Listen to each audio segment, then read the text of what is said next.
Hello and welcome to Cheating Husband Story. My husband cancelled our anniversary dinner, claiming he had to work late. I watched through the rain-streaked windshield as he walked into another woman's house with champagne and roses meant for me. He thought I would be waiting at home, crying into my wine. Instead, I followed him to her doorstep with signed divorce papers in hand and 7 years of lies exposed. Before we jump back in, tell us where you're tuning in from. And if this story touches you, make sure you're subscribed, because tomorrow I've saved something extra special for you.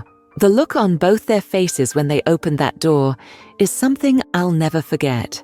The digital clock on my dashboard read 7:42 p.m., exactly 42 minutes after our anniversary dinner reservation that Thomas had cancelled, 3 hours after he texted that an emergency client meeting would keep him at the office until midnight. 12 minutes since I'd watched my husband of 7 years walk up to a stranger's house with roses and champagne that should have been mine. The weight of the manila envelope in my hands felt heavier than the 7 years we'd spent building a life together. Inside were the divorce papers I'd had drawn up 2 weeks ago when I first discovered the truth. I hadn't planned on delivering them tonight, but then again, Thomas hadn't planned on me following him either.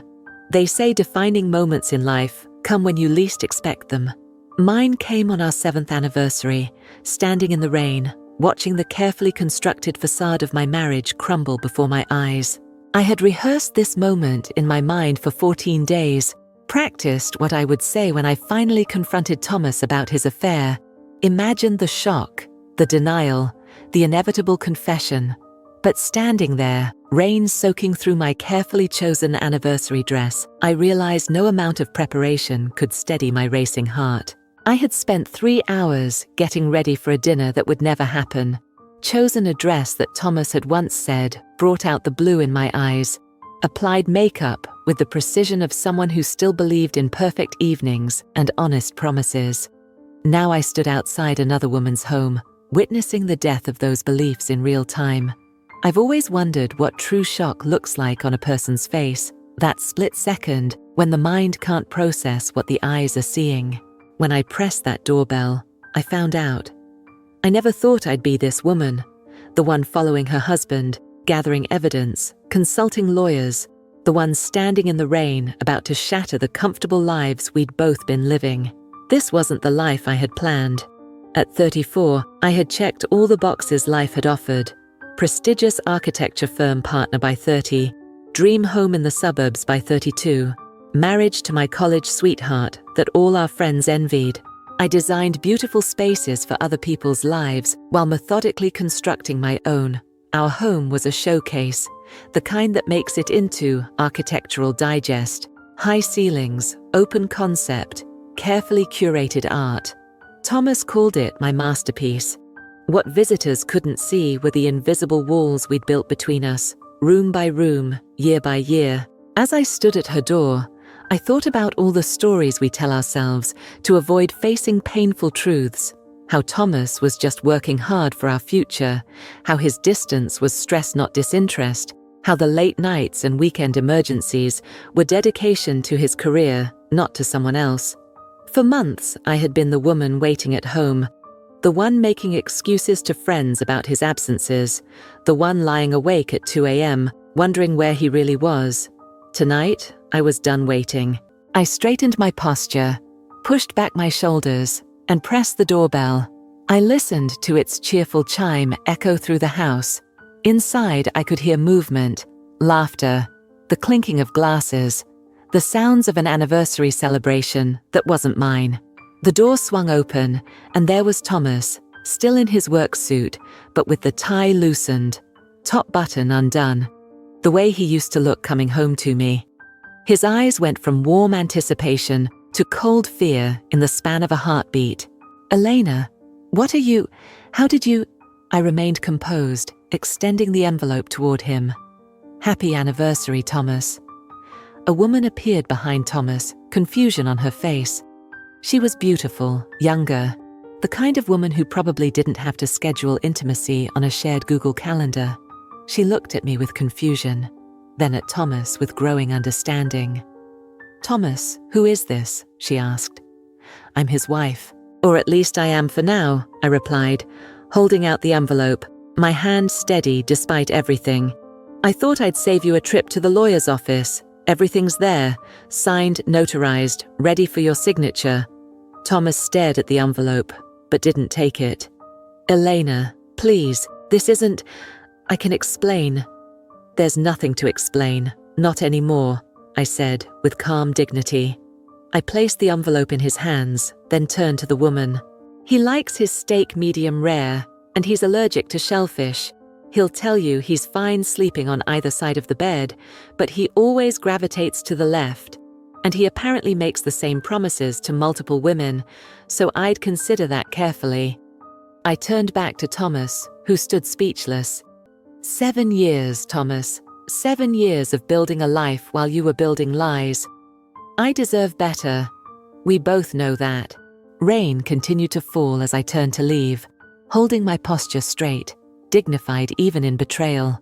As I walked back to my car, I felt the weight of those 7 years lifting with each step, the rain washing away the woman who made excuses, who waited up, who believed the lies. I didn't look back, not at the house, not at Thomas, not at the life I was leaving behind. They say the truth will set you free. What they don't tell you is that freedom comes with its own kind of pain and power. I had never felt more of both than I did in that moment, driving away from the man who had broken my heart and the woman who had unwittingly helped me find my strength. 7 years earlier, I stood beneath an archway of white roses, my hands trembling as I held Thomas's. The autumn sun filtered through the trees surrounding us, creating patterns of light and shadow across his face. His eyes, those deep brown eyes that had captivated me since our first meeting in Advanced Design Studio at university, were filled with unshed tears. I promise to be your partner, your confidant, your greatest supporter, Thomas said, his voice steady despite the emotion in his eyes. I will love you through success and failure, through joy and sorrow, through all the designs we create together. This I vow to you today and always. I believed every word. Why wouldn't I? We had been the golden couple of our architecture program, Thomas with his innovative structural designs, and me with my eye for livable spaces that told stories. Our professors had joked that between us, we could revolutionize residential architecture. We had dreams of starting our own firm someday, of building homes that changed how people lived. Our courtship had been a blueprint as carefully drawn as any of our designs. Coffee dates between classes turned into late nights in the studio, working side by side, his shoulder brushing mine as we leaned over drafting tables. Our first kiss happened surrounded by foam core models and blueprint paper, when he stayed up all night helping me finish my final project after my computer crashed. By graduation, our classmates treated us as a single entity, Thomas and Elena. You two just make sense together, my best friend Mia told me at our engagement party. Like you were designed as complementary pieces of the same structure. That's how it felt. Like we fit together perfectly, our strengths and weaknesses balanced. Thomas was bold where I was cautious. I was detail-oriented where he sometimes missed the finer points. We completed each other in ways that seemed predestined. Our first apartment was tiny, a one-bedroom walk-up with windows that stuck in the summer and radiators that clanged all winter. But it was ours.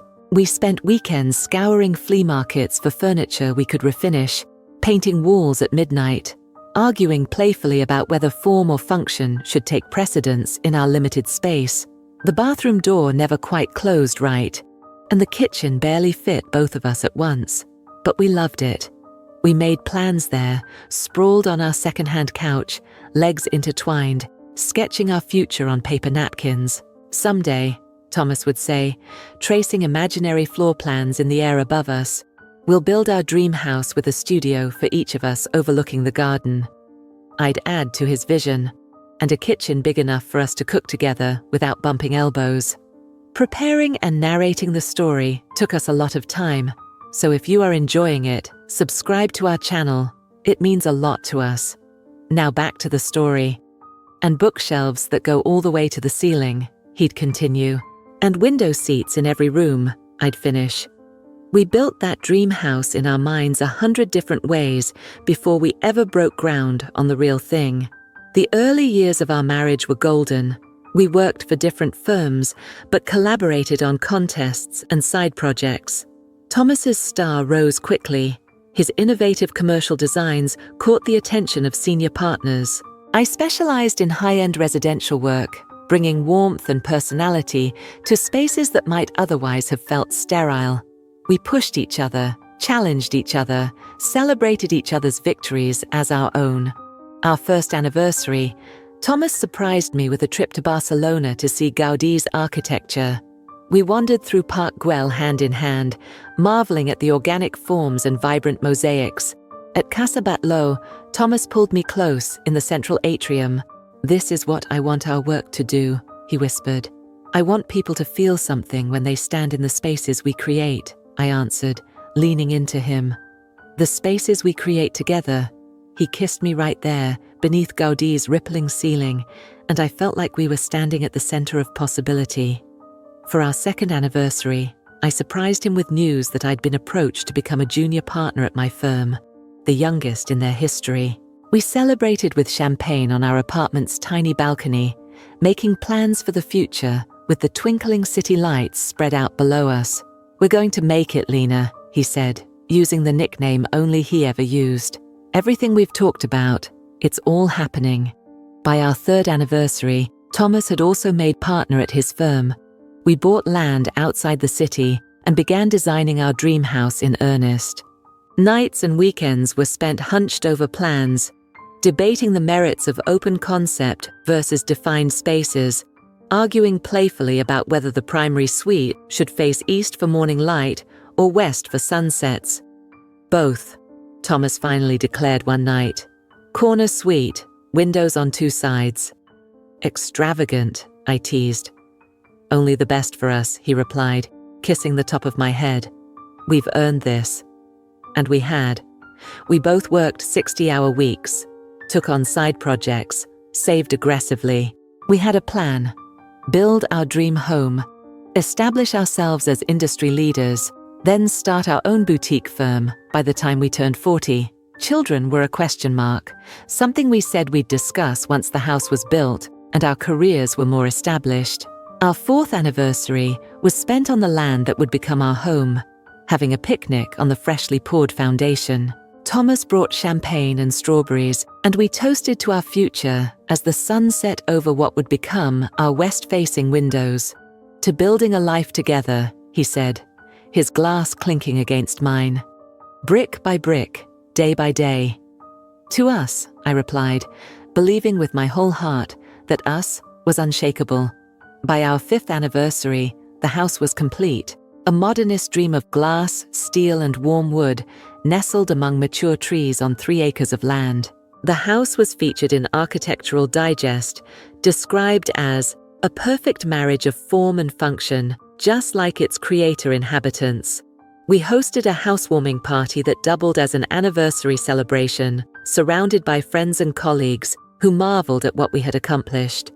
"You two are living the dream," they said. "You make it look so easy." And in many ways, it was easy.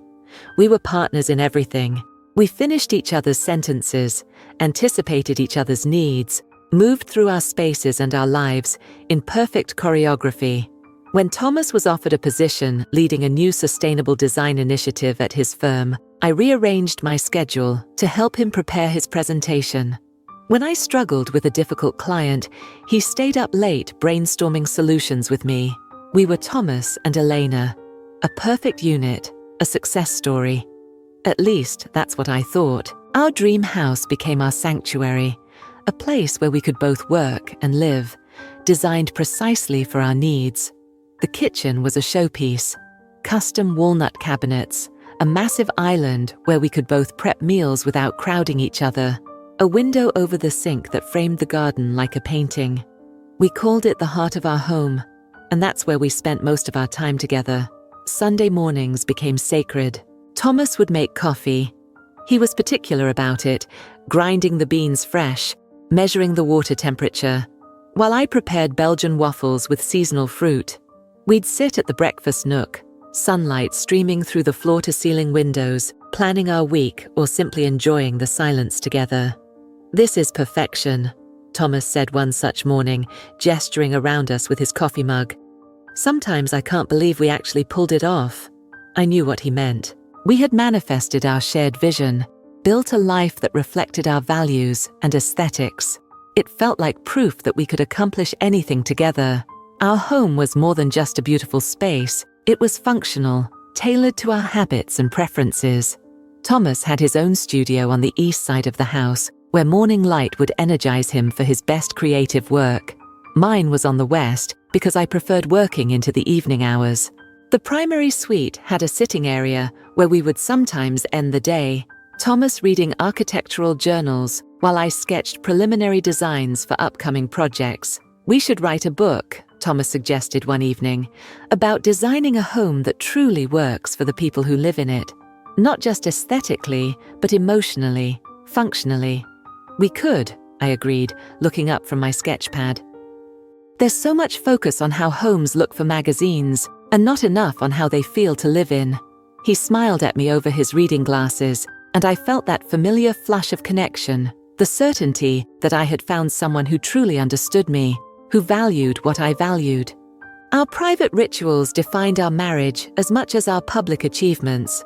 The way Thomas would bring me tea when I was working late on a difficult project, the notes I would leave in his briefcase before important presentations, the shorthand we'd developed over years, a raised eyebrow across a crowded room that meant ready to go, or a hand on a shoulder that said, "I'm proud of you."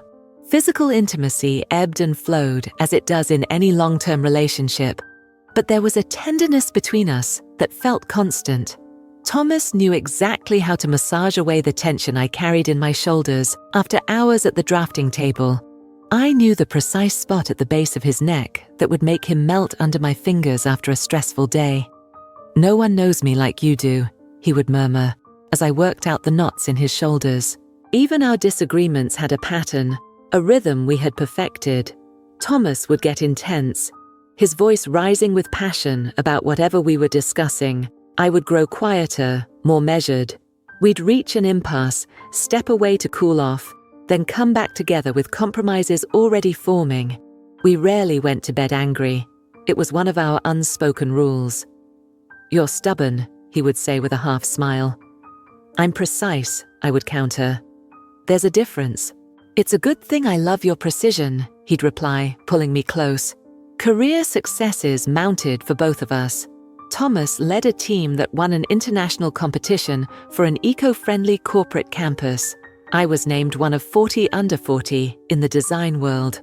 Our holiday cards became a creative challenge each year, usually featuring our house photographed in different seasons with updates about our projects. Friends often commented on how in sync we seemed at dinner parties. We would finish each other's thoughts or simultaneously reach for the same object.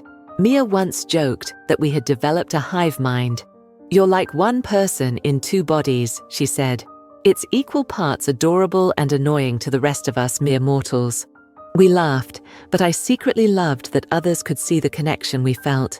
There was pride in being half of such a seemingly perfect union.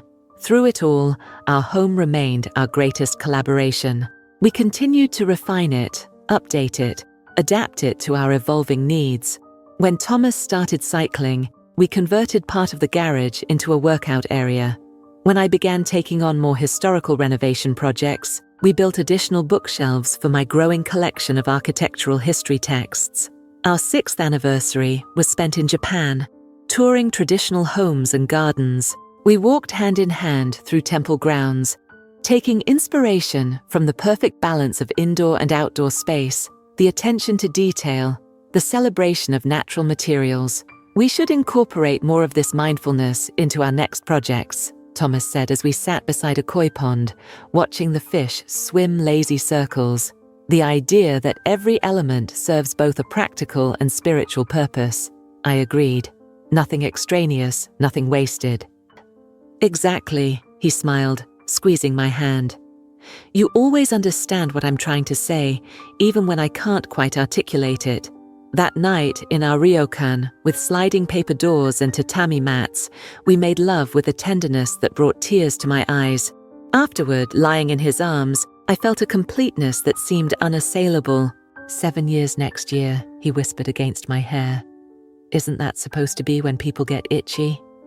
The 7-year itch is a myth, I replied, tracing patterns on his chest. We're stronger than ever. He kissed the top of my head. You're right. We're the exception to every rule. I believed that. I believed in us, in the foundation we had built, in the walls we had raised together, in the roof that sheltered our dreams. Our marriage wasn't just a relationship.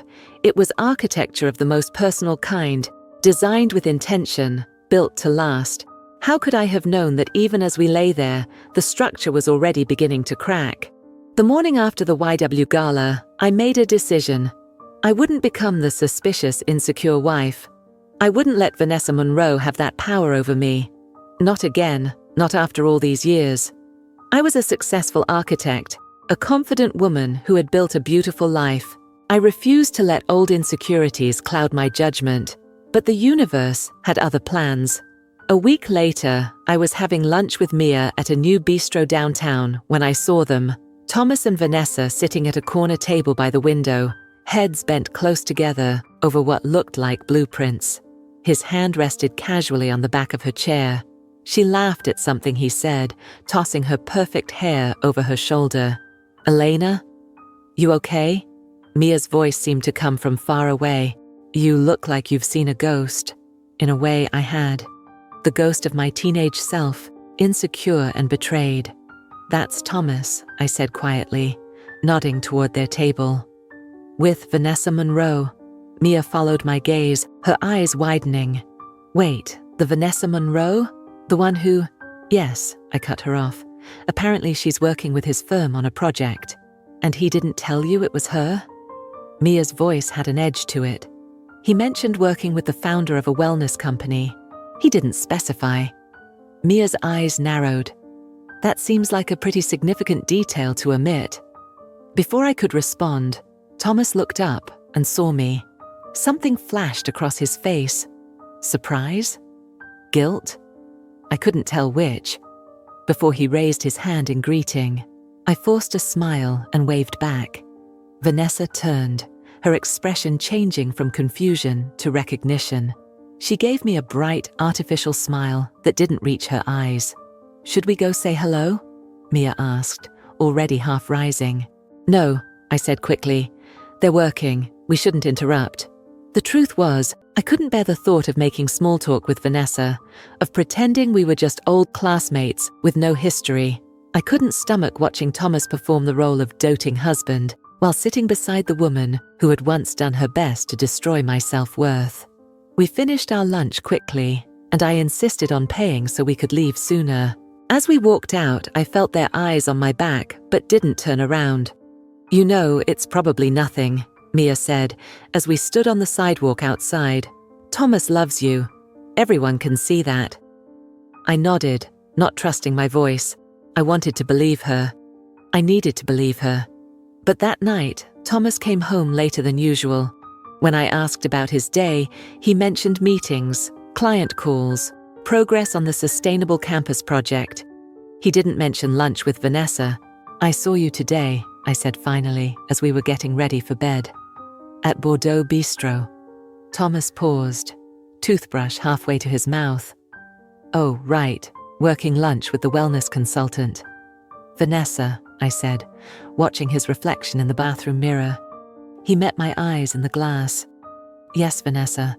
I thought you knew that's who I was working with. You never mentioned her name after the gala. He shrugged, the gesture too casual. Didn't think it was important. You said you weren't friends. We weren't, I agreed. Quite the opposite, actually. Thomas turned to face me directly, his expression concerned. What do you mean? So I told him about the rumors Vanessa had spread, the pranks that destroyed my work, the boyfriend she'd turned against me, the campaign of subtle humiliation that had made me dread going to school each day. Jesus, Elena, why didn't you tell me this before? Thomas looked genuinely shocked. I didn't think it mattered. It was a long time ago, and I never expected to see her again, let alone have my husband working closely with her. Thomas came to me then, wrapped his arms around me. I had no idea. I'm sorry you went through that, but people change, you know. She seems different now. Different. The word hung between us. What did he mean by different? Better? More mature? More worthy of his time and attention? If it makes you uncomfortable, I can see if someone else can be our liaison with her company, he offered. I pulled back, studying his face. This was my Thomas, considerate, concerned for my feelings. No, it's fine. Like you said, it was a long time ago. He smiled, relief evident in his eyes. Okay, but if it becomes an issue, just say the word. I nodded, ignoring the voice in my head asking why he seemed so relieved. The weeks that followed brought more subtle changes. Thomas's phone would light up with texts that made him smile when he thought I wasn't looking. He started going to the gym more frequently. A new routine, he explained, recommended by the wellness consultant for stress management. He bought new clothes, more stylish than his usual conservative attire, started using a different cologne. Do you like it? He asked one morning, after applying the unfamiliar scent. It's supposed to have stress-relieving properties, part of the whole wellness initiative. I hated it. It didn't smell like my Thomas, but I smiled and said it was nice, because what else could I say? It smells like another woman's preference. It smells like you're becoming someone I don't recognize. Our conversations grew more superficial. We discussed schedules, household matters, professional obligations, but the deeper sharing that had always characterized our relationship began to fade. When I tried to talk about my concerns for a historic renovation project I was leading, Thomas listened with half his attention, his eyes frequently drifting to his phone. Sorry, he'd say when I called him on it. Just a lot on my mind with this project. This project. Always this project. With Vanessa. One Sunday morning, Thomas announced he needed to go into the office for a few hours. On Sunday, I asked, surprise evident in my voice. Our Sunday mornings were sacred, had been since we moved into our dream home. Just for a bit. We have a big presentation tomorrow, and I need to finalize some details. He kissed me goodbye, promised to be back for lunch. I watched from the kitchen window as he backed his car out of the driveway, noticed how he had dressed more carefully than usual for a casual Sunday work session. When he was gone, I did something I'd never done before. I went into his home office, not to snoop, at least that's what I told myself, but to collect the coffee mug he'd left there the night before. His desk was meticulously organized as always. Blueprints rolled neatly in their tubes, reference books lined up by height, a framed photo of us on our wedding day, and a small gift bag pushed slightly behind the monitor. I shouldn't have looked. I knew I shouldn't, but my hand moved of its own accord, drawing the bag forward. Inside was a small jewelry box, and within it a delicate silver bracelet with a single charm, a miniature dumbbell. A private joke for the wellness consultant, perhaps. The gift receipt was still in the bag, dated 3 days ago. Our anniversary was still 2 weeks away, and we had never given each other fitness-themed jewelry. This wasn't for me. I carefully replaced everything exactly as I had found it, my hands trembling.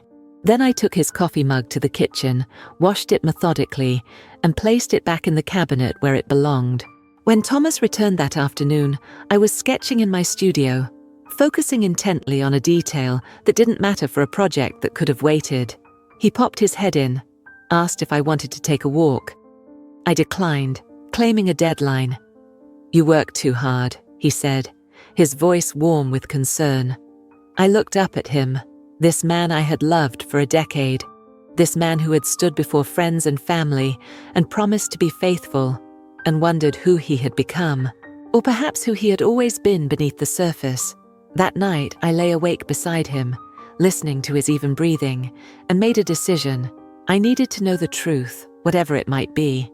I needed evidence, not suspicion. Certainty, not doubt. The next morning, I called a private investigator. The private investigator's office was nothing like the film noir clichés I'd imagined. No Venetian blinds casting striped shadows across cluttered desks, no ceiling fans spinning lazily overhead. Instead, Diane Rivera operated out of a sleek downtown office suite that could have belonged to an accountant or a therapist. "Most of my clients are women like you," she said after I'd explained my situation. Successful, intelligent, accomplished in their fields. Women who never thought they'd be sitting across from someone like me. Her matter-of-fact tone was oddly comforting. She didn't offer sympathy or judgment, just pragmatic expertise. "I need to know for certain," I told her. "Not just suspicions or coincidences. I need proof." "That's what everyone says," Diane replied, tapping her pen against her notepad. "But let me ask you something, Elena. What will you do with this proof once you have it?" The question caught me off guard. I'd been so focused on confirming my suspicions that I hadn't fully considered what would come next. "I don't know," I admitted. "I suppose that depends on what you find." Diane nodded, seeming satisfied with my honesty. "That's a good answer. Better than people who come in here with elaborate revenge fantasies." She leaned forward. "Here's what I suggest. A 2-week surveillance. We'll track Thomas's movements, document any meetings with this Vanessa person, gather whatever evidence exists. Then you can decide your next steps with complete information." I wrote her a check, provided Thomas's schedule and Vanessa's details, and walked out feeling both relieved and horrified. Relieved that someone else would now carry the burden of my suspicions. Horrified that I had become a woman who hired someone to spy on her husband. The next 2 weeks were an exercise in pretending. I pretended everything was normal when Thomas mentioned late meetings. I pretended to believe him when he said he was going to the gym. I pretended not to notice how he always seemed to find a reason to check his phone when he thought I wasn't looking.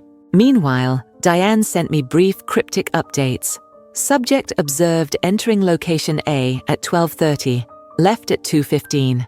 Subject and person of interest met at location B for approximately 45 minutes. Surveillance continuing. More details at our meeting. I stopped sleeping properly, found myself standing in our beautiful kitchen, the one we had designed together with such care, feeling like a stranger in my own home. I looked at the custom walnut cabinets, the perfectly positioned island, the window framing the garden like a painting, and wondered if any of it had been real, if Thomas had meant any of his promises, or if I had built my life on a foundation of sand. 13 days after hiring Diane, as I was leaving a client meeting downtown, my phone buzzed with a text. "Need to speak with you urgently. Can you come to the office? DR." My heart pounded as I drove to Diane's office. Had she found something definitive? Or was this all an elaborate misunderstanding I'd created out of insecurity and old high school trauma? Diane was waiting for me, a folder on her desk, her expression unreadable. "I wasn't planning to meet with you until tomorrow," she said, gesturing for me to sit. "But something happened today that I thought you should know about immediately." She opened the folder and slid a series of photographs across the desk. Thomas entering a jewelry store. Thomas examining something at the counter. Thomas leaving with a small bag. "He bought a diamond tennis bracelet," Diane said quietly. "Quite expensive, according to my source in the store." I stared at the photos, feeling oddly numb. "Our anniversary is next week." "Yes," Diane agreed. "It could be for you, but there's more." She showed me the next set of photos. Thomas meeting Vanessa at a restaurant I didn't recognize. Thomas handing her a gift bag. Vanessa's delighted expression as she opened it. The bracelet, unmistakably the same one from the jewelry store, glittering on her wrist as she leaned across the table to kiss him. Not on the cheek, not a friendly thank you. A kiss on the lips that lasted long enough for Diane to capture it from multiple angles. "I'm sorry," Diane said, and I could tell she meant it. I sat there staring at the evidence of my husband's betrayal, feeling strangely calm, almost relieved. The uncertainty had been worse than the truth, painful as it was. "There's more," Diane continued, hesitating slightly. "We've been monitoring their text communications." "You can do that?" I asked, surprised. "With the right approach, yes. You didn't ask for that specifically, but I had a feeling." She slid printouts of text messages across the desk. I forced myself to read them. Most were innocuous on the surface, discussions about meeting times, project details, but interspersed were messages that made my stomach clench. Can't stop thinking about yesterday. When can I see you again? This project was the best thing that ever happened to me. Found my way back to you after all these years. If only we had more time. Soon, I promise. And then the most recent exchange, from that morning. Thomas, can't make our anniversary dinner next week. Need to come up with something convincing. Vanessa, tell her you have to work late. She always believes that one. Then come to my place. I'll make it worth the lie. Thomas, perfect. Can't wait. She'll never know. I set the papers down, my hands perfectly steady. Our anniversary is next Friday. He hasn't mentioned any dinner plans yet. He made reservations at Giovan's, Diane said. Called 2 days ago. Table for 2 at 7 p.m. Giovan's, where he had proposed, where we had celebrated every anniversary since our wedding, where he was planning to stand me up so he could be with Vanessa. There's one more thing, Diane said, pulling out a final set of photos. They've been looking at apartments together. The images showed Thomas and Vanessa touring what appeared to be a luxury condo downtown, holding hands as they walked through empty rooms, standing on a balcony, his arm around her waist, looking out at a view of the city. When? My voice sounded strange to my own ears. Yesterday afternoon, when he said he had a client meeting. I nodded, absorbing this final piece of the puzzle. Do you have copies of all of this for me? Of course. Diane handed me a USB drive and a sealed envelope. Everything's here. Photos, texts, detailed reports of their meetings, dates, times, locations. I took them, slipping them into my bag. Thank you. What will you do now? She asked. The same question from our first meeting. For the first time in weeks, I felt a strange clarity, the path forward suddenly obvious. I'm going to see my lawyer, I said. And then I'm going to make some plans of my own. As I drove home, the evidence safely tucked in my bag, I thought about all the signs I'd ignored. The late nights, the changed passcode on his phone, the new clothes, the different cologne, the growing distance between us. I thought about Vanessa Monroe, who had tormented me in high school and was now sleeping with my husband, who had shared private jokes with him, been given expensive gifts, looked at apartments where they would presumably build a life together once I was out of the picture. I thought about Thomas, who had stood before our friends and family and promised to love me forever, who had helped design our dream home, board by board, room by room, who had looked me in the eye and lied day after day, month after month. By the time I pulled into our driveway, I had stopped shaking, stopped feeling anything at all, really. In its place was a cold, clear determination. Thomas wouldn't be coming home until late, I knew. Another work emergency that was actually a rendezvous with Vanessa. It gave me time to make some calls, set some things in motion. I had 2 weeks until our anniversary. 2 weeks to prepare for the moment when Thomas would tell me he had to work late, when he would expect me to believe him one more time, when he would go to Vanessa thinking I was safely at home, devastated but compliant. 2 weeks to ensure that when that day came, I would be ready. The next morning, I watched Thomas prepare for work with new eyes. Every movement, every gesture now seemed like a performance. The way he kissed my cheek before leaving. Perfunctory, distracted. The casual "love you" tossed over his shoulder as he grabbed his keys. The practiced smile that never quite reached his eyes. Had it always been this way? Had I simply failed to notice the artifice, or had it developed gradually as his attention shifted to Vanessa? That evening, when he returned home earlier than usual, I decided to test the waters. I was thinking, I said, as we prepared dinner together, chopping vegetables side by side in our perfect kitchen. Maybe we should do something special for our anniversary this year. Thomas's knife paused momentarily before resuming its rhythm. Like what? Maybe a weekend away. The Berkshire cabin we stayed in that winter could be nice. He didn't look up from the cutting board. I don't know if I can get away that weekend. The Sustainable Campus presentation is the following Monday. Lie. Smooth and practiced. I almost admired the ease with which he delivered it. Oh, I kept my voice neutral. You didn't mention that, didn't I? Must have slipped my mind with everything going on. I set down my knife, turning to face him directly. A lot of things seem to be slipping your mind lately, Thomas. Now he looked up, wariness flickering across his features. What's that supposed to mean? You've been distracted, distant, always on your phone, working late more often than not. I barely see you anymore. A beat of silence as he formulated his response. I could almost see him sorting through possible explanations, selecting the one that would raise the fewest questions. I know I've been preoccupied with this project, he said finally, his expression softening into practiced concern. I'm sorry, Lena. It's been intense, but it'll calm down soon. The nickname, Lena, that once made me feel special, now felt like another manipulation. A calculated reminder of our intimacy deployed precisely when I was questioning it. Is it just the project? I asked, my voice steadier than I felt. Or is there something else you want to tell me? His eyebrows drew together in a perfect simulation of confusion.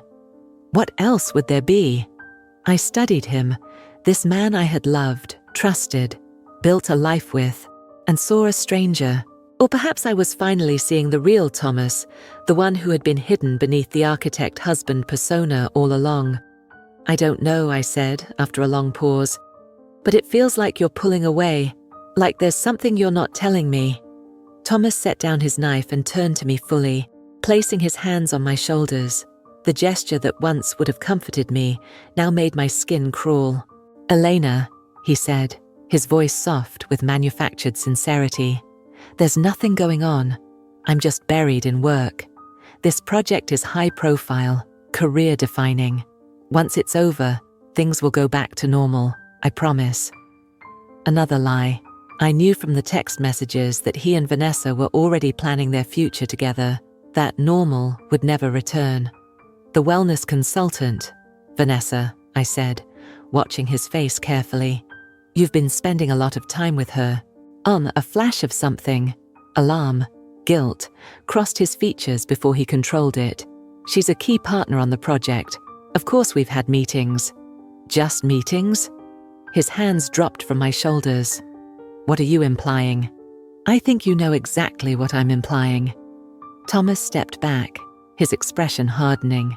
I can't believe you're doing this. Questioning my fidelity because I'm working long hours, because I have meetings with a project consultant. Do you know how irrational that sounds? And there it was, the pivot to make me the unreasonable one, the manipulation tactic straight out of the Cheater's Handbook. Gaslighting 101. Is it irrational? I asked quietly. Or am I finally seeing clearly? You're seeing problems that don't exist, he snapped. And frankly, it's insulting. I've never given you any reason to doubt me. The audacity of the statement almost made me laugh. Never given me reason to doubt? While he was actively planning to stand me up on our anniversary to be with another woman. I could have confronted him then, thrown the evidence in his face. The photos, the text messages, the apartment viewings. Watched his carefully constructed lies crumble. But something held me back. A need to understand the full extent of his deception. A desire to know just how far he would go to maintain the facade. You're right, I said, affecting a contrite tone. I'm sorry. I've been stressed about my own projects, and I guess I projected that onto you. Relief washed over his face. He believed I had backed down, that his misdirection had worked. It's okay, he said, pulling me into an embrace that felt hollow. We're both under pressure. Let's just get through these next few weeks, and then we can focus on us again. I nodded against his chest, wondering if he could feel how stiff I was in his arms, how every muscle in my body resisted this false intimacy. That night, I lay beside him in bed, staring at the ceiling we had designed together, skylights positioned to show the stars, the moon's path across the night sky. I thought about all the conversations we'd had in this room, the dreams we'd shared, the plans we'd made. Had any of it been real, or had I been living in a beautifully designed illusion all along? The next day, I met with my lawyer, Patricia Chen. We had worked together on contract negotiations for some of my historical renovation projects, and I trusted her implicitly. I brought the USB drive from Diane, explained the situation, and asked for her advice. "You have grounds for divorce, obviously," Patricia said after reviewing the evidence. "Infidelity is well documented here. Given Massachusetts's equitable distribution laws, you're entitled to half of all marital assets. The house might be complicated if you designed it together for your firm, but we can work through that." "I don't care about the house," I said, surprising myself with the truth of it. The dream home that had once been my pride now felt tainted, corrupted by Thomas's betrayal. "I just want out, cleanly, quickly." Patricia nodded, making notes. "We can draw up the paperwork immediately, but I have to ask, have you confronted Thomas about this?" "Not directly, not with the evidence." "Do you plan to?" I hesitated. "I'm not sure yet." "Well, there are strategic advantages to him not knowing you're aware of the affair until the papers are filed," Patricia advised. "Less time for him to hide assets or prepare counter-arguments." I nodded, considering this. "Our anniversary is next Friday. He's already made dinner reservations at Giovan's, the restaurant where he proposed," Patricia said, reading from Diane's report. "Yes, but according to his texts with Vanessa, he plans to cancel at the last minute, claim he has to work late, and go to her place instead." Patricia looked up from her notes, something like admiration in her eyes. "You know where this is going. You have a plan." It wasn't a question. She could see it in my face, in my calm demeanor despite the circumstances. "I'm developing one," I admitted, "but I need your help with the paperwork." "Tell me what you need." By the time I left Patricia's office, I had a clear path forward. The divorce papers would be drawn up immediately, ready for my signature and eventually Thomas's. I also had names of realtors specializing in quick sales, movers who could work on short notice, and a banker who could help me establish separate accounts. That evening, Thomas texted that he would be working late again. I replied with understanding and support, playing the role of the oblivious, trusting wife one last time. Then I opened my laptop and began researching apartments in the city, not for Thomas and Vanessa, but for me. A fresh start in a space I would design for myself alone. The confrontation with Thomas hadn't given me the answers or closure I'd hoped for, but it had shown me something valuable. He would lie to my face without hesitation or remorse. He would manipulate, deny, and gaslight rather than admit the truth. And that knowledge steeled my resolve for what was to come. The woman who had once designed her life around a partnership was now drawing up blueprints for independence, and for the first time in months, despite everything, I felt a flicker of excitement about the future. With just 10 days until our anniversary, I shifted into methodical mode. The same mindset I used when approaching a complex architectural project. I needed to understand every dimension of Thomas's deception before I could dismantle it. I started by reviewing all the evidence Diane had collected. The photos told a clear story. Thomas and Vanessa meeting at restaurants, entering her apartment building, shopping for furniture, viewing the downtown condo. The timestamps created a damning timeline. All these rendezvous occurring during his late nights at the office or weekend work emergencies. The text messages were even more revealing. Beyond the romantic exchanges were practical discussions about their future. "Thomas, what do you think about the condo on Riverfront? The terrace would be perfect for your morning yoga videos." Vanessa, "Loved it. We could convert the second bedroom into a home studio for your drafting work. Best of both worlds." Thomas, "Once everything's settled with E, we'll make an offer." E. That's what I had been reduced to, an initial, an obstacle to be removed before they could begin their life together. But the most painful discovery came when I dug deeper into their history. In one text exchange, Vanessa had written, "Still can't believe we reconnected after all these years. Maybe everything happens for a reason. Thomas had replied, maybe that alumni event last spring was fate. Seeing you walk in was like being hit by lightning. Second chances don't come around often. I stared at those messages for a long time, the timeline rearranging itself in my mind. Last spring, the Westlake Prep alumni fundraiser Thomas had attended in my place because I was at a conference in Chicago. He'd never mentioned running into Vanessa, which meant their affair hadn't begun 6 months ago as I'd assumed. It had been going on for over a year of lies, a year of coming home to me, sleeping beside me, making plans with me, all while building a parallel life with her. With this new understanding, I reviewed our bank statements and credit card bills from the past year. There they were, the charges I'd never questioned. Dinners at restaurants we never visited together.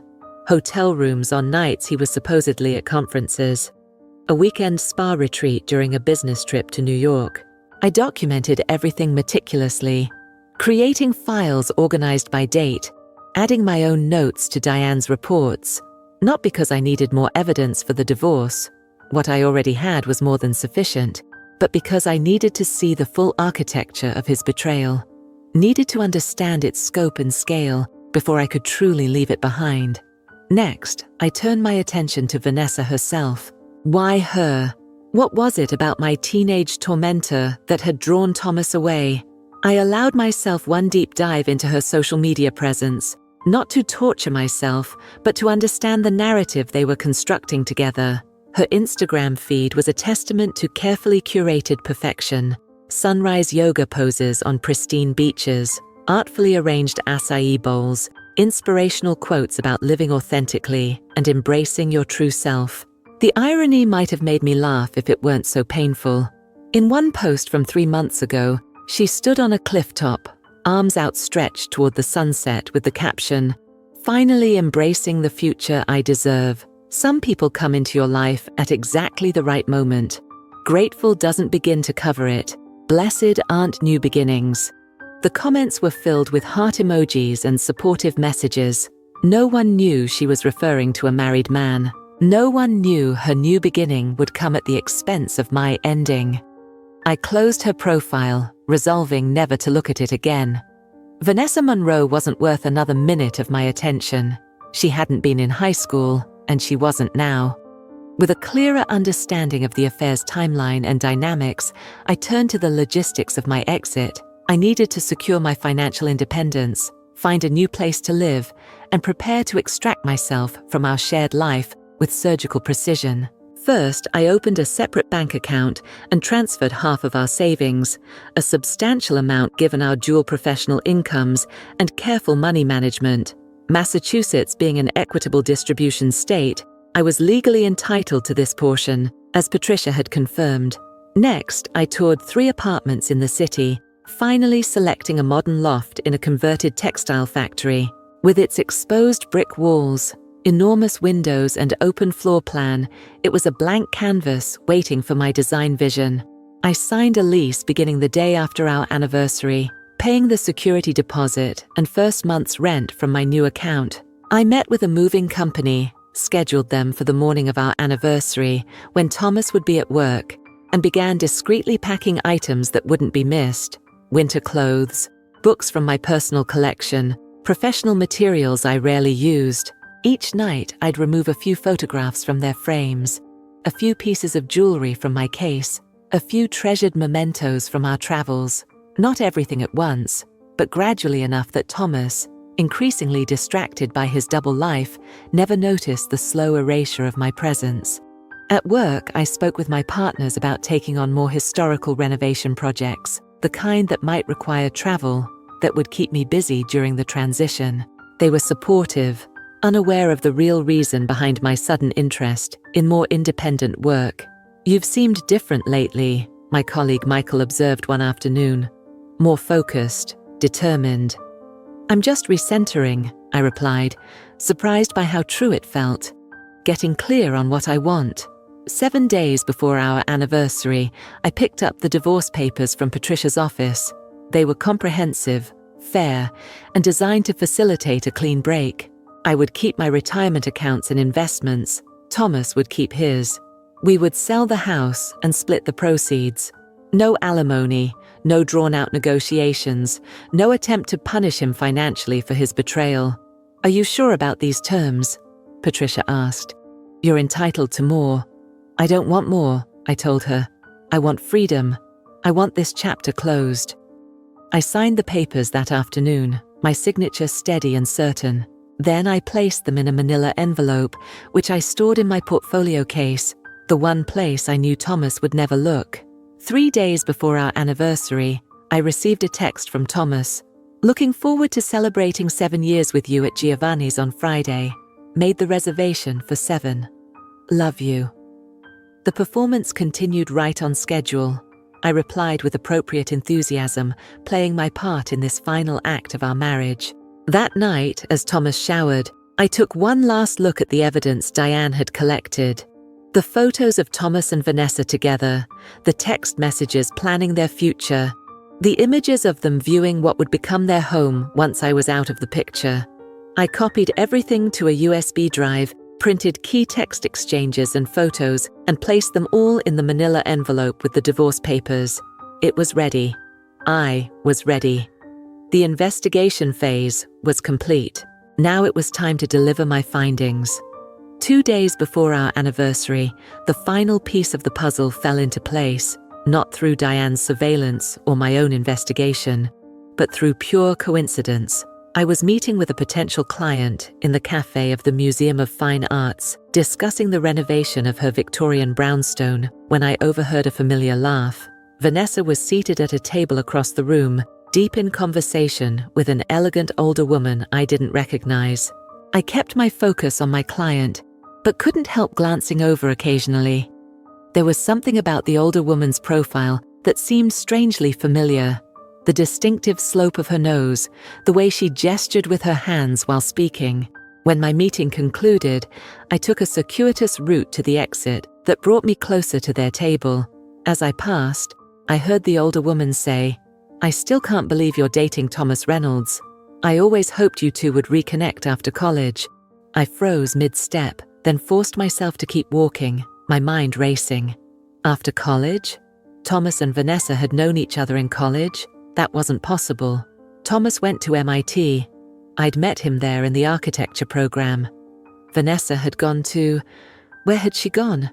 I searched my memory and came up blank. High school had been so traumatic that I deliberately avoided learning anything about her life afterward. Once safely outside the museum, I called Mia. "Do you remember where Vanessa Monroe went to college?" I asked without preamble.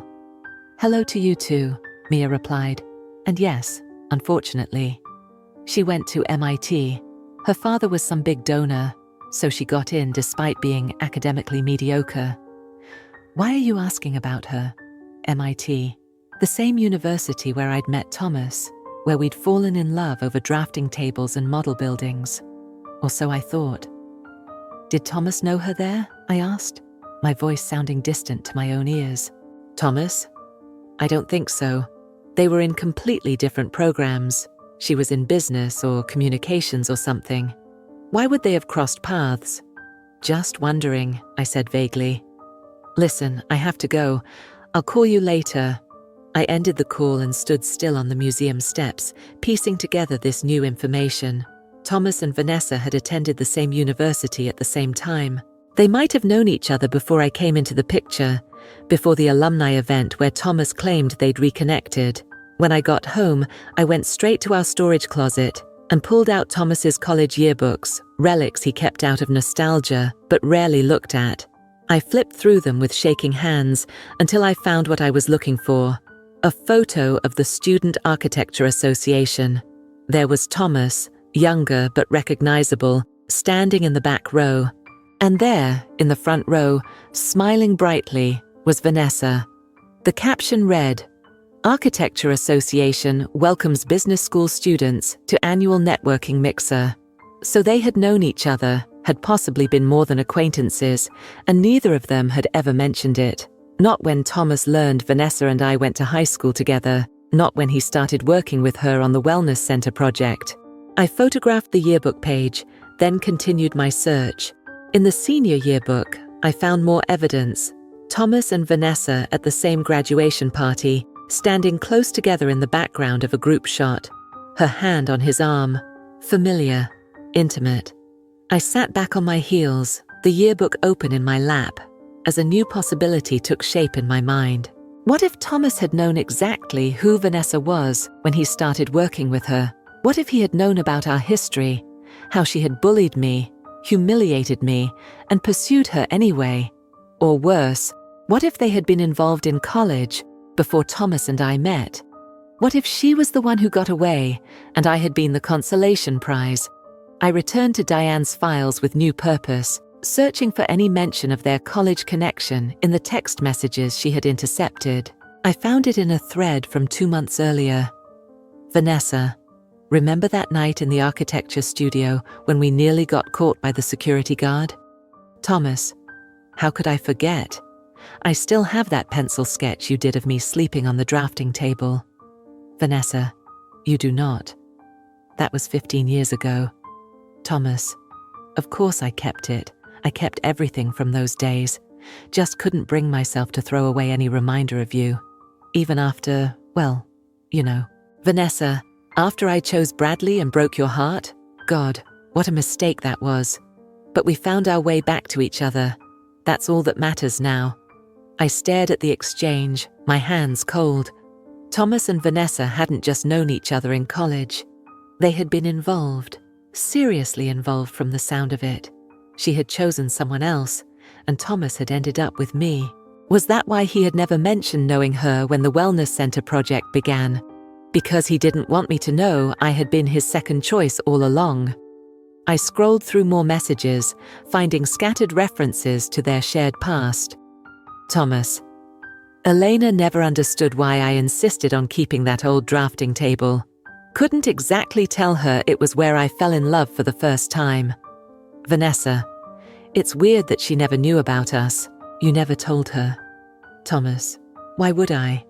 It was over long before I met her, and once I realized who she was, your high school nemesis, there was definitely no reason to bring it up. Vanessa, God, that's right. I was awful to her in high school. Calm as a bitch, I guess. I was horrible to her, and then you married her instead of me. Thomas, let's not think about the past anymore. We're correcting that mistake now. I felt physically ill. Thomas had known from the beginning who Vanessa was, what she had done to me, had married me while carrying a torch for her, and now they were framing their affair as some kind of cosmic correction, as if our marriage had been the detour from their proper path.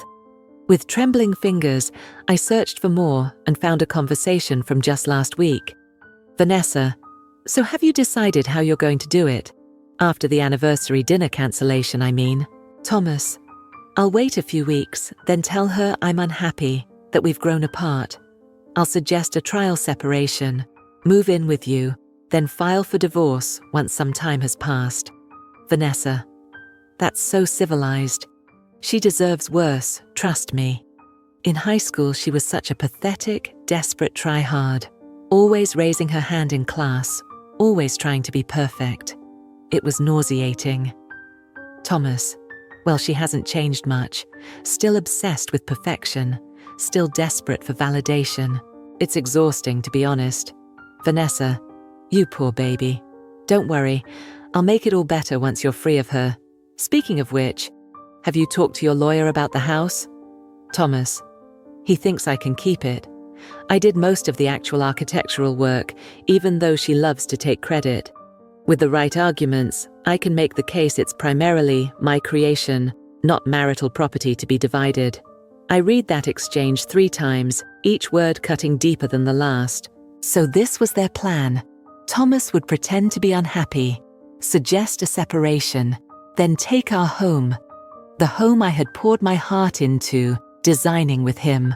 Meanwhile, he was already disparaging me to his lover, painting me as pathetic and desperate, the same cruel characterization Vanessa had used to torment me in high school. And Vanessa, she hadn't changed at all, still cruel, still dismissive, still taking pleasure in my pain, even if I wasn't meant to know about it this time.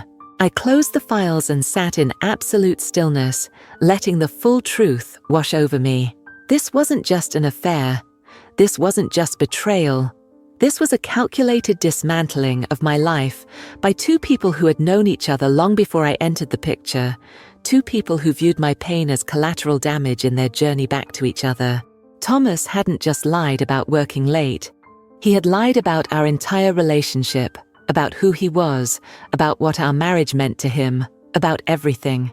I thought I had understood the scope of his betrayal. I was wrong. It went deeper, stretched further back in time, was more fundamentally entwined with my history than I could have imagined. Strangely, this final revelation didn't bring more pain.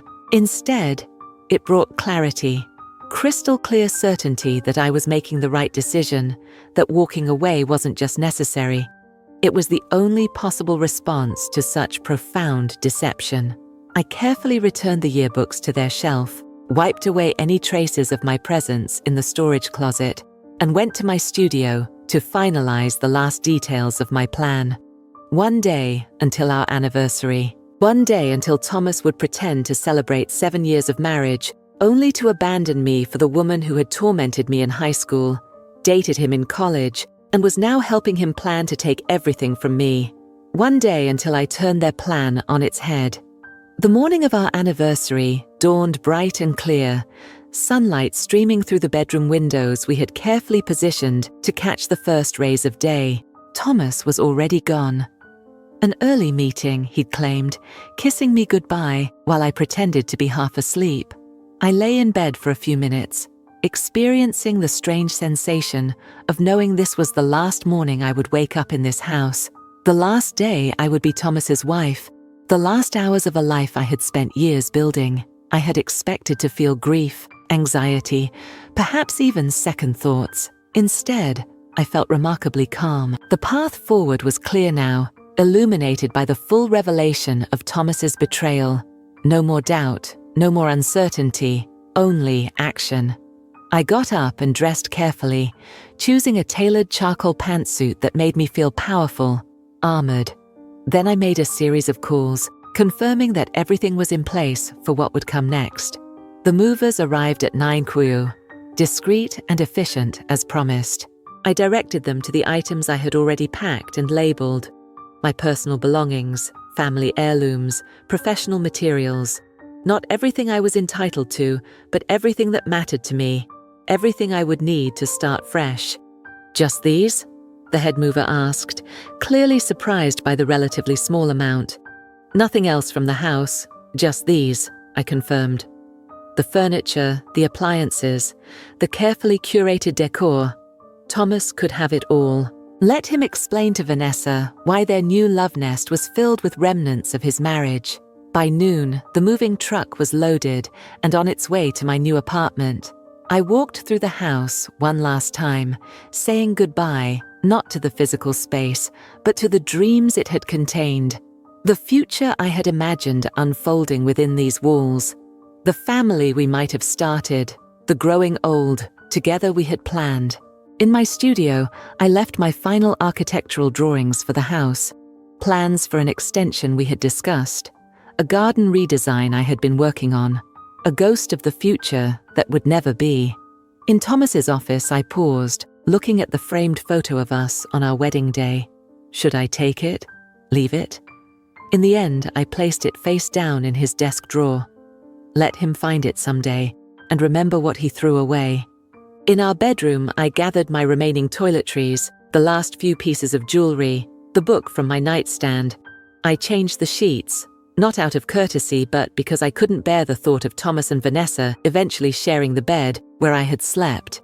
By 2 eyes, every trace of my personal presence had been erased from the house.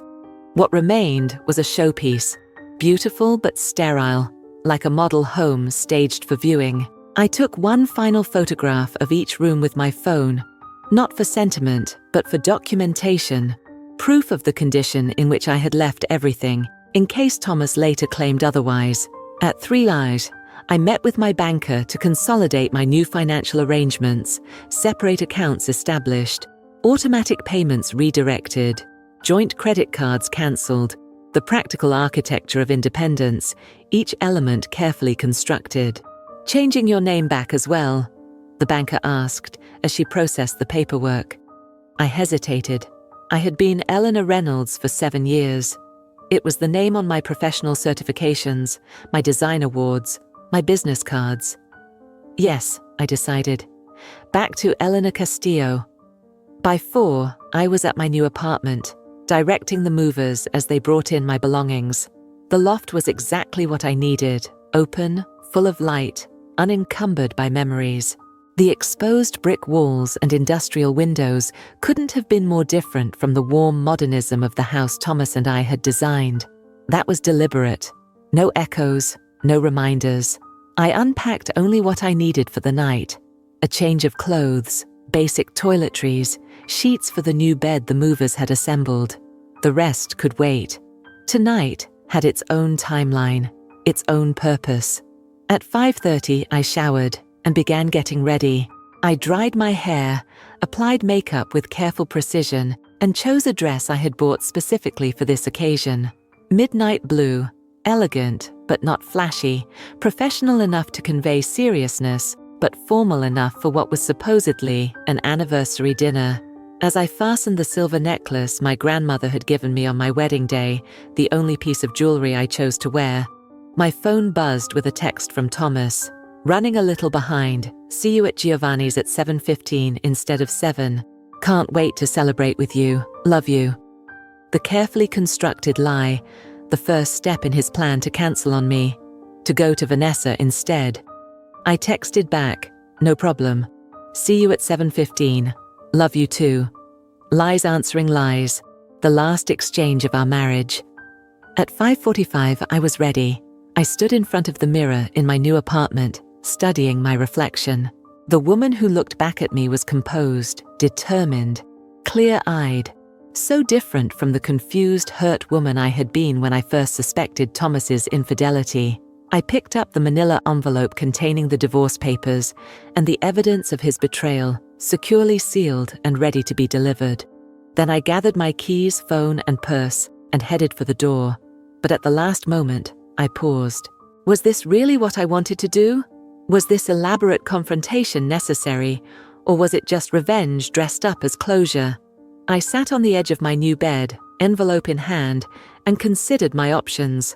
I could simply file the divorce papers through normal channels, let Thomas be served at his office or at home, never see him or Vanessa again, make a clean break without the drama of confrontation. I could go to Giovanni's as planned, wait for his inevitable cancellation text, then send him the evidence electronically, let him face his betrayal alone, without the audience of Vanessa or myself. I could even do nothing tonight, let him think he had gotten away with it, that his plan was working, and blindside him with divorce papers next week after he thought his deception had succeeded. Each option had its merits. Each would achieve the fundamental goal, ending my marriage to a man who had betrayed me in the most profound way possible. But as I sat there, turning the envelope over in my hands, I knew what I needed to do, not for revenge, not even for closure, but for myself. For the girl who had been tormented by Vanessa in high school, for the woman who had loved Thomas with her whole heart, for the architect who had built her life on a foundation of lies, not of her making. I needed to look them both in the eye one last time, needed them to see me, truly see me, as I walked away from their deception on my own terms. Decision made, I stood up, straightened my shoulders, and walked out the door. The path forward was clear now. No more reacting, no more investigating, no more doubt, only action. The drive to Vanessa's apartment was surreal. I knew the route by heart, having studied the surveillance photos from Diane's investigations so thoroughly. 3rd floor, apartment 3B, in one of those luxury mid-rises downtown with floor-to-ceiling windows and concierge service. The kind of place Thomas and I had always dismissed as style over substance in our architectural critiques. I parked a block away, positioned with a clear view of both the building entrance and Vanessa's balcony. Then I waited. The manila envelope on the passenger seat beside me, the clock on my dashboard reading 6:22 p.m. While I waited, I mentally reviewed the plan one last time, checking for weaknesses or oversights, the way I would examine structural drawings before construction. The timing was critical. Thomas had texted that he would meet me at Giovanni's at 7:15. Accounting for the 20-minute drive from our house to the restaurant, he would need to leave by 6:55 at the latest. But according to the text messages Diane had intercepted, he had no intention of going to Giovanni's. Instead, he planned to text me around 7 South with his work emergency excuse, then spend the evening with Vanessa.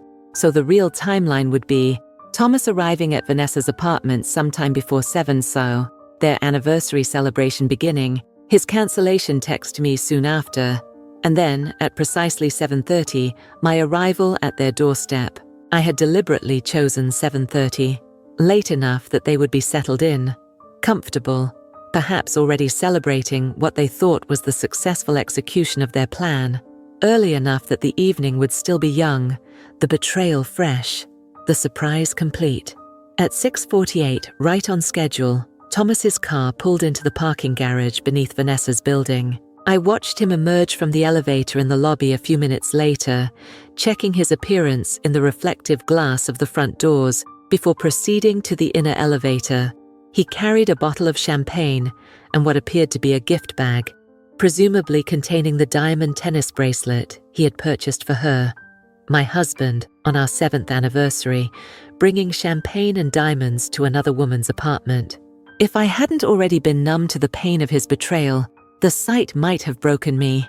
Instead, I watched with clinical detachment, mentally noting the time. 6:53 p.m.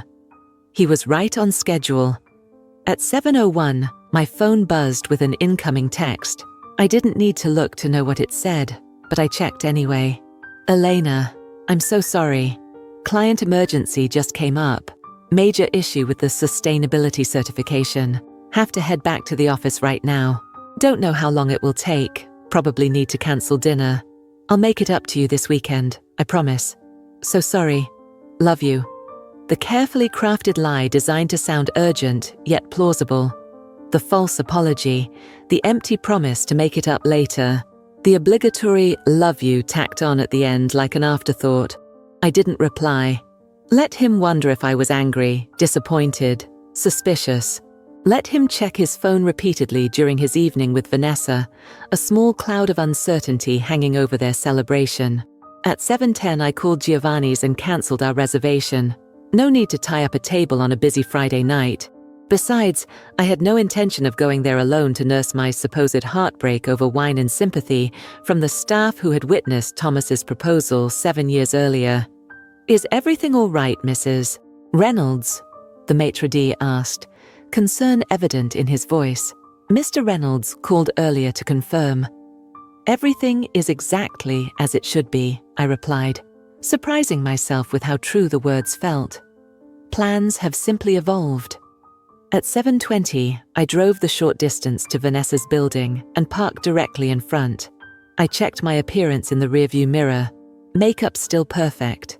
Expression composed. Eyes clear. I looked like a woman in control of her destiny, not a betrayed wife on the verge of confrontation.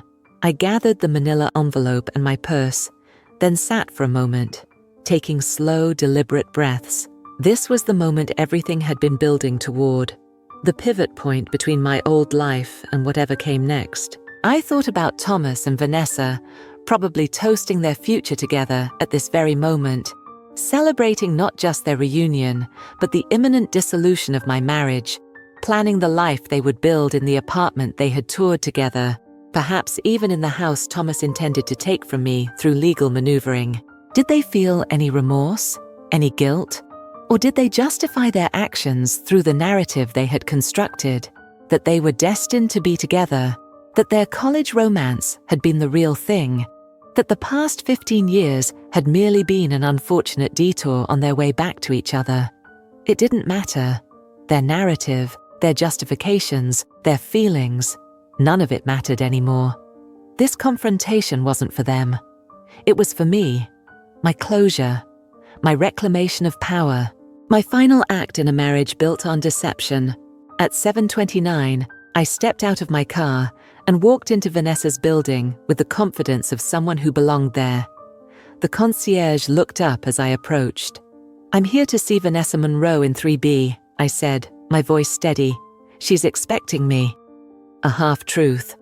She was expecting someone tonight, just not me. The concierge nodded and gestured toward the elevator. "Go right up. She's in." I thanked him and stepped into the elevator, pressing the button for the 3rd floor. As the doors closed and the elevator began its ascent, I felt a strange sense of calm descend over me. The pieces were all in place. The plan was in motion. In moments, I would be face to face with my husband and his mistress on what was supposed to be our anniversary. Some might call what I was about to do cruel or vindictive, but standing in that elevator, manila envelope in hand, I knew it was neither. It was necessary. A controlled demolition of a structure that had already been compromised beyond repair. The only way to clear the ground for whatever I would build next. The elevator doors opened on the 3rd floor. I stepped out, turned right as I had seen Thomas do in the surveillance photos, and walked down the hallway to apartment 3B. From behind the door came the faint sound of music, the clink of glasses, laughter. I checked my watch. 7:30 exactly. With one last deep breath, I raised my hand and pressed the doorbell. The moment had arrived. The sound of the doorbell echoed through the apartment, followed by a sudden silence. The music stopped. The laughter cut off. For a long moment, nothing happened. I could picture the scene on the other side of the door, Thomas and Vanessa frozen in place, exchanging panicked glances. Who could be visiting at this hour? Had someone seen Thomas enter the building? Was it a neighbor? A friend? The worst-case scenario they hadn't planned for. I pressed the doorbell again, more insistently this time. Muffled voices came from inside, too quiet to make out the words, but their urgent tone was unmistakable. Then footsteps approaching the door. A shadow passed across the peephole. The door swung open, and there stood Thomas, his expression shifting rapidly from annoyed to shocked to horrified as he registered my presence. "Elena." My name emerged as a strangled whisper. "What are you? How did you?" "Happy anniversary, Thomas," I said calmly, holding up the manila envelope. "May I come in?" His face had drained of color. He stood frozen in the doorway, blocking my entrance, unable to process what was happening. From somewhere behind him, Vanessa's voice called out, "Thomas, who is it?" She appeared behind him a moment later, wearing a red silk dress that was far more appropriate for an anniversary celebration than a casual evening in. Her expression matched Thomas's shock, but recovered more quickly, morphing into something defensive and calculating. "Elena," she said, her voice falsely bright. "What a surprise." "Is it?" I asked, still standing in the hallway, still holding the envelope. "I'd think you of all people would expect the unexpected from me, Vanessa. You never did appreciate how resilient I could be. Not in high school, and apparently not now." Thomas found his voice at last. "Elena, I can explain." "I'm sure you can," I interrupted. "You've been explaining things to me for months. Late nights at the office, work emergencies, client meetings." I checked my watch pointedly. "Speaking of which, shouldn't you be handling that major issue with the sustainability certification right now? The one that forced you to cancel our anniversary dinner?" He flinched as his own lie was thrown back at him. Behind him, Vanessa's expression hardened. "Are you going to invite me in?" I asked. "Or would you prefer to have this conversation in the hallway, where all your neighbors can enjoy it?" Thomas stepped back automatically, his training in social niceties overriding his panic. I walked past him into Vanessa's apartment, taking in the scene with one sweeping glance. The evidence of their planned celebration was everywhere. An ice bucket with champagne, the bottle Thomas had brought earlier now open, 2 glasses partially filled, a small jewelry box open on the coffee table, the diamond tennis bracelet glittering inside, music paused mid-song on the stereo, candles lit around the room, And on the dining table, a cake. Not just any cake, a replica of our wedding cake, down to the architectural details Thomas and I had designed together for our special day, the ultimate desecration of our memories. You went all out, I observed, gesturing to the elaborate setup. Our wedding cake. Nice touch. Thomas stepped forward, hands outstretched in a pleading gesture. Elena, please, this isn't what it looks like.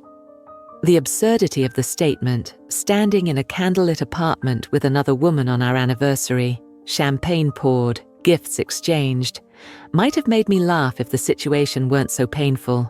No, I asked. It looks like you're celebrating your anniversary with Vanessa instead of your wife. It looks like you bought her a diamond bracelet with our joint funds. It looks like you recreated our wedding cake to mark the occasion. I paused, letting each observation land like a blow. It looks like betrayal, Thomas. Complete and deliberate betrayal. You don't understand, he began, but I cut him off. I understand perfectly. I understand that you've been lying to me for over a year. I understand that you and Vanessa knew each other in college, dated seriously, and reconnected at the alumni event last spring. I understand that you've been planning a future together, looking at apartments, discussing how you'll take our house in the divorce. With each revelation, Thomas's face grew paler. Vanessa, meanwhile, had moved to stand beside him, her shock giving way to calculation as she assessed the situation. How did you... Thomas started, then stopped, realizing the question itself was an admission. Does it matter? I asked. The point is, I know everything. The late nights, the hotel rooms, the weekend trips disguised as business travel, the texts, the plans, all of it. I turned to Vanessa, meeting her gaze directly. And I know about your history too, how you tormented me in high school, dated Thomas in college, then reconnected with him while he was still married to me, how you've been helping him plan to leave me, not just for love, but for my house, my assets, everything we built together. Vanessa's expression flickered between defiance and unease. You always were dramatic, Elena, she said finally. This is between you and Thomas. You're just the woman who's sleeping with my husband, I finished for her. Again. Because apparently once wasn't enough for either of you. Thomas took a step toward me, his shock beginning to give way to anger. You had us investigated? Had us followed? What kind of person does that? The kind whose husband is cheating on her, I replied evenly. The kind who deserves the truth after 7 years of marriage. The kind who won't be gaslighted or manipulated into believing she's crazy for noticing the obvious. I moved to the dining table and set down the manila envelope beside the wedding cake replica. The juxtaposition was perfect. The symbol of our beginning next to the instrument of our end. I brought you an anniversary gift as well, I said, tapping the envelope. Something to mark the occasion properly. Thomas stared at the envelope, dread evident in his expression. Vanessa moved closer to him, her hand finding his arm in a possessive gesture that spoke volumes. What is this, Elena? Thomas asked, his voice strained. What are you doing? I looked around the apartment once more, taking in the scene of their celebration, the evidence of their duplicity, the future they had planned at my expense. Then I turned back to Thomas, meeting his eyes directly for what I knew would be the last time. I'm ending our story, I said simply. On my terms, not yours. And with that, I reached for the envelope. I opened the manila envelope with deliberate slowness, aware of both Thomas and Vanessa watching me with a mixture of dread and disbelief. The moment felt suspended, crystallized in time, the calm before the demolition.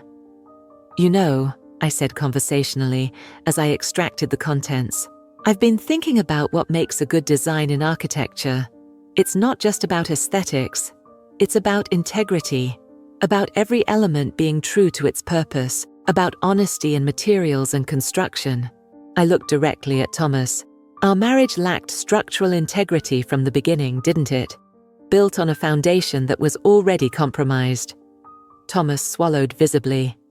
Eleanor, please. I held up a hand, silencing him. I'm not finished.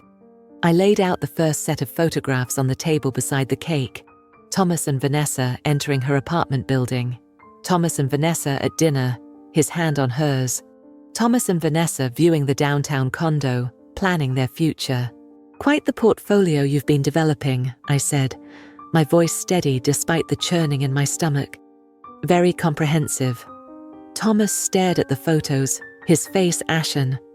You had us followed. It wasn't a question, but I answered anyway. Yes. After months of lies, I needed the truth. And a good architect always verifies their measurements before proceeding. Vanessa stepped forward, her shock giving way to anger. This is harassment. You can't just spy on people. Interesting moral stand from someone sleeping with a married man, I replied, then turned back to Thomas. But the surveillance was just the beginning. Next, I laid out the printouts of their text messages, the plans for their future, the disparaging comments about me, the strategy for how Thomas would leave me while taking as much as possible. Your own words, I said quietly. Your true thoughts about me, about our marriage, about the house we designed together. Thomas reached for the papers with trembling hands. Where did you get these? Does it matter? They're authentic, aren't they? He didn't answer, which was answer enough. I continued laying out evidence, methodical and calm, the yearbook photos showing their college connection, the credit card statements documenting their hotel stays, the receipt for the diamond bracelet now glittering on Vanessa's wrist. A complete record of betrayal, I said, stepping back to survey the display, architectural documentation of a failed structure. Thomas had gone from pale to flushed, anger beginning to replace shock. So this is why you're here? To throw evidence in our faces. To what end, Elena? Revenge? Humiliation? What do you want? Clarity, I replied simply. Closure. But most importantly, control over my own story. I removed the final item from the envelope, the divorce papers, already signed by me, with Thomas's signature line highlighted in yellow. I'm not here to fight for a marriage that never truly existed, I said, placing the papers on top of the evidence pile. I'm here to end it cleanly, on my terms, not yours. Thomas stared at the divorce papers, comprehension slowly dawning. You're filing for divorce? I already have, I corrected. These are just for your signature.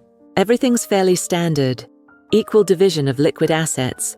Sale of the house with proceeds split equally. Each of us keeping our own retirement accounts and personal property. The house, Thomas began, a hint of his earlier calculation returning. Save it for someone who doesn't know better, I interrupted. We designed that house together, and we both know it. But honestly, Thomas, you can have it. Surprise flickered across his face. What? You can have the house, I repeated. Live there with Vanessa. Fill it with the ghosts of our marriage. I've already moved out. You've moved out? The realization seemed to hit him like a physical blow. When? Today. While you were preparing for your anniversary celebration with her, I was removing every trace of myself from our home. I gestured around Vanessa's apartment. Consider it my gift to you both. A clean slate. Vanessa, who had been watching this exchange with growing unease, finally spoke. You expect us to believe you're just walking away? No fight? No demands? No drama? I turned to her, seeing not the confident bully from high school or the triumphant mistress, but a woman who had built her happiness on someone else's pain. A woman who didn't understand that true strength comes from walking away, not from taking what isn't yours. I don't expect you to believe anything, Vanessa. Your opinion stopped mattering to me a long time ago. But yes, I'm walking away, not because I'm weak or defeated, but because I deserve better than a husband who lies and a life built on deception. I picked up the divorce papers and held them out to Thomas. Sign them now and it's done. Quick, clean, final. Or don't, and I'll file a contested divorce with all of this as evidence. I gestured to the photographs and text messages spread across the table. Your choice. Thomas stared at the papers, then at me, searching for the catch, The hidden agenda, the trap, finding none because there wasn't one. This wasn't about revenge or punishment. It was about freedom. "A pen," he said finally, his voice hoarse. "I need a pen." Vanessa made a small sound of protest, but I was already reaching into my purse.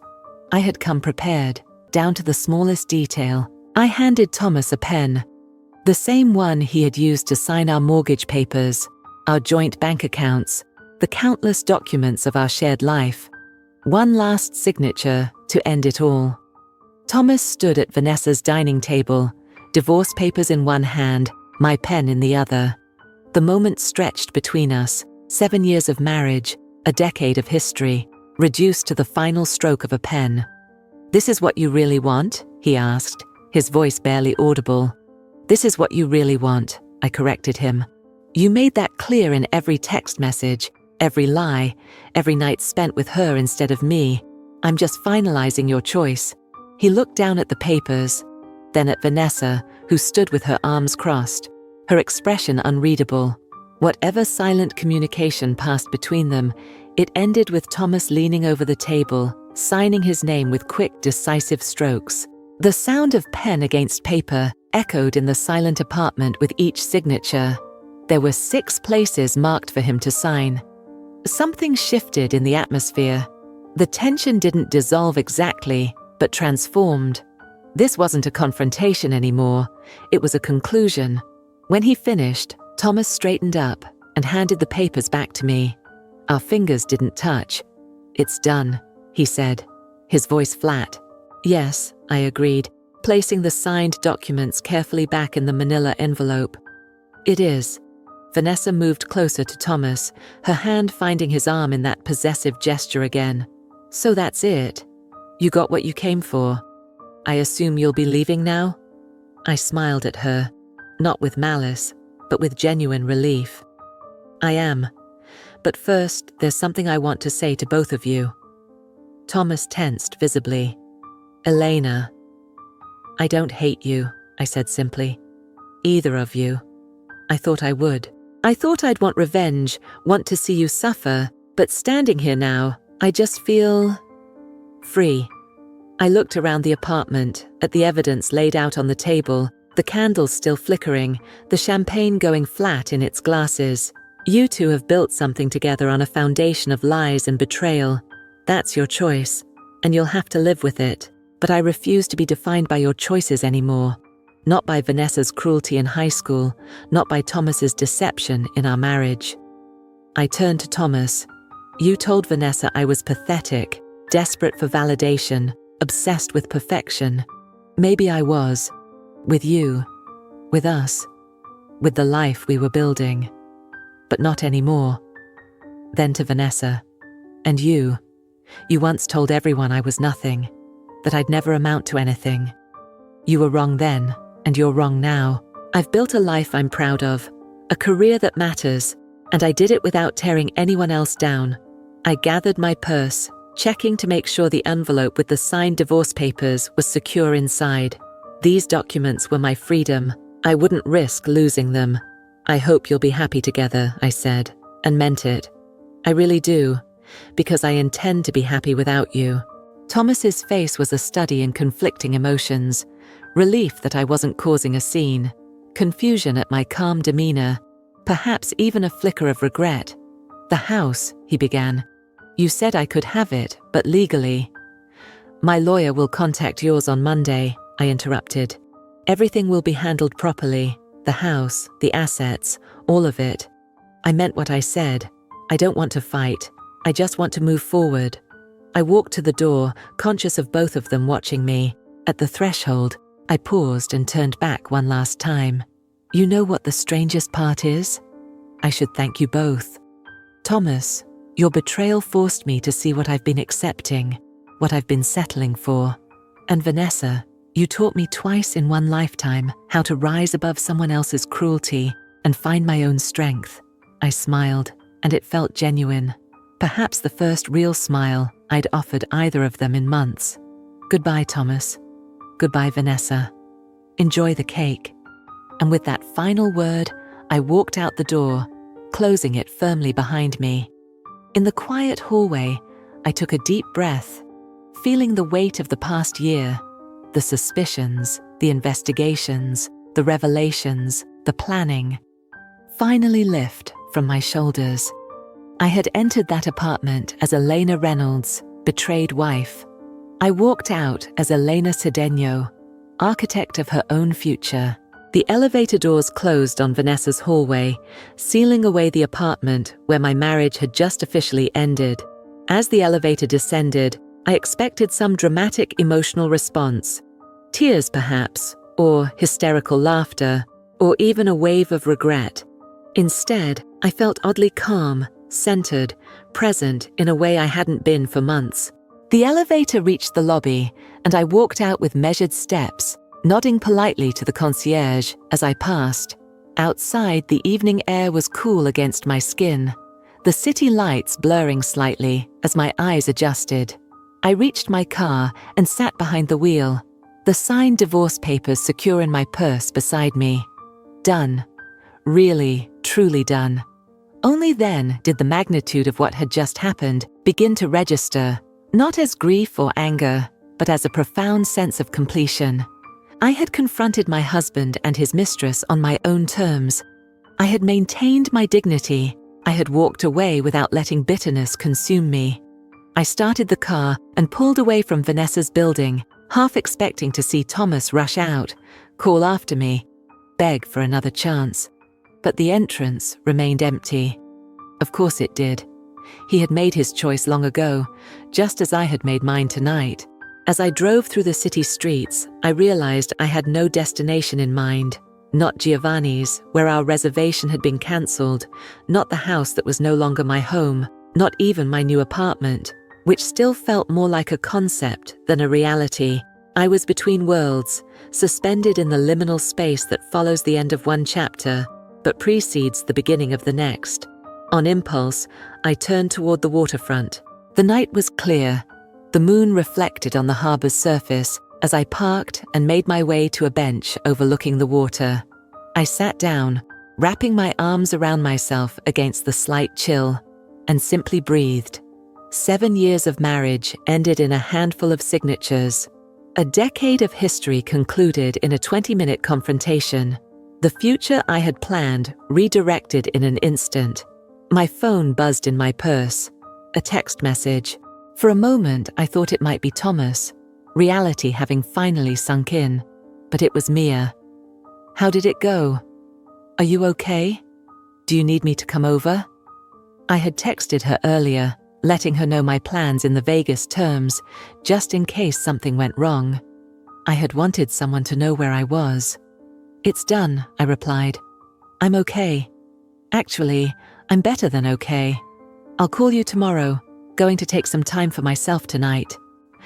I silenced my phone and returned it to my purse, then looked out over the water again. The city's skyline reflected in the harbour, buildings I had admired my entire career. Some I had even contributed to in small ways. Solid, impressive structures that nonetheless appeared to shimmer and shift in the water's reflection. Nothing was as permanent as it seemed. Not buildings, not marriages, not identities constructed around other people's expectations. A strange, unexpected sound escaped me. Laughter. Not bitter or hysterical, but genuine amusement at the absurdity of life's twists. I, Elena Castillo, had spent years trying to design the perfect marriage, the perfect home, the perfect life, only to discover that true perfection lay in the courage to walk away from what wasn't working. I remembered Thomas's cruel assessment of me in his text to Vanessa. Obsessed with perfection, desperate for validation. Perhaps there had been truth in that. Perhaps I had been so focused on creating the ideal facade that I had ignored the crumbling foundation beneath. No more. The facade was gone now, deliberately dismantled by my own hands. What remained was just me, imperfect, resilient, newly free. I stayed by the water for nearly an hour, watching the moon's path across the sky, listening to the gentle lapping of waves against the harbour wall. The night air grew cooler, but I didn't move. This moment This first moment of my new life deserved to be fully experienced, fully felt. When I finally stood to leave, my legs were stiff from sitting, but my mind was clearer than it had been in months. I knew where I was going now, not just physically to my new apartment, but forward, wherever that might lead. I walked back to my car with steady steps, the signed divorce papers in my purse, and the future unwritten before me. For the first time in a very long time, I wasn't following someone else's blueprint. I was creating my own. And for now, that was enough. 3 weeks after delivering the divorce papers, I stood in my new loft, surrounded by half-unpacked boxes and furniture arranged in tentative configurations. Morning light streamed through the industrial windows, casting geometric patterns across the wooden floors. I held a mug of coffee, surveying what would become my new drafting area. The divorce had been finalized with surprising speed. Thomas hadn't contested anything after our confrontation. According to my lawyer, he had accepted all terms exactly as written. The house was on the market, our joint accounts divided, our shared life efficiently dismantled. What surprised me most wasn't the logistical ease of the separation, but how my perspective on the entire marriage had shifted. I had spent years believing Thomas and I were perfect together. Complementary minds, shared passions, mutual understanding. But with distance came clarity. The perfect partnership I had cherished was largely my own creation, a carefully maintained illusion I had defended against mounting evidence to the contrary. The signs had always been there. Thomas's casual dismissal of my ideas, the subtle ways he took credit for our joint projects, his disinterest in the parts of my life that didn't directly involve him. I had interpreted his behavior as distraction, stress, the normal ebbs and flows of a long-term relationship. Now I recognized it for what it was, a fundamental lack of respect. It hadn't started with Vanessa. She was merely the catalyst that exposed what had been present all along. This realization didn't bring bitterness, but a strange sort of peace. I wasn't mourning the loss of a perfect marriage. I was acknowledging that such perfection had never existed. And in that acknowledgement lay freedom. I set down my coffee and unrolled a large sheet of paper on the makeshift desk by the windows. I had sketched preliminary plans for the loft's renovation, not a dramatic overhaul, but thoughtful adjustments to make the space truly mine. Unlike the house I had designed with Thomas, this would be a space that reflected me alone, my aesthetics, my needs, my vision. No compromises, no deference to someone else's preferences. As I sketched, I realized I was designing more than just a living space. I was drafting the blueprints for a new life, one built on a foundation of self-knowledge and genuine integrity. For the first time, I was the sole architect of my future, and the possibilities were endless. 6 months after that rainy night when I delivered divorce papers to my husband and his mistress, I'm sitting in my renovated loft, speaking directly to you. Yes, you. The person who might be sitting alone right now, wondering if the pain will ever end, if the betrayal will ever stop burning, if you'll ever feel whole again. I'm here to tell you, it does, it will, you can. The journey from that night to this moment wasn't easy. There were days when grief ambushed me in unexpected moments, while choosing paint colors for my new home, when a song from our wedding played in a coffee shop, when I found Thomas's old sweatshirt in a box I hadn't fully unpacked. But here's what I discovered. Grief isn't the enemy. It's part of the process. It's how we honor what was real in relationships, even ones that end painfully. The trick is not to let grief become your permanent address. You might be wondering if I regret confronting Thomas and Vanessa that night, if I wish I had simply filed the papers through lawyers and walked away quietly. I don't. That moment of standing in my truth, of refusing to be a passive participant in my own life story, was transformative. It wasn't about revenge, it was about reclaiming my power. But the real transformation happened afterward, in the quiet moments when I had to decide who Elena Castillo would be, without the identity of Thomas's wife, to define me. I chose to be someone who doesn't let betrayal harden her heart, who doesn't allow past pain to dictate future choices. who recognizes that her worth was never dependent on someone else's ability to see it. 3 months ago, I launched my own architecture firm, specializing in innovative living spaces for women starting over, divorcees, widows, empty nesters, career changers, women navigating major life transitions who need homes that support their transformation, not just shelter their belongings. Last month, I reconnected with a former colleague for coffee. It turned into dinner, then another dinner. I don't know where it's heading, and for the first time in my adult life, I'm okay with that uncertainty. I'm not rushing to design the entire structure before the foundation has even set. So if you're watching this because your own marriage is crumbling, because you discovered betrayal, because you're standing at the precipice of profound change, I want you to hear me. This ending is not your failure.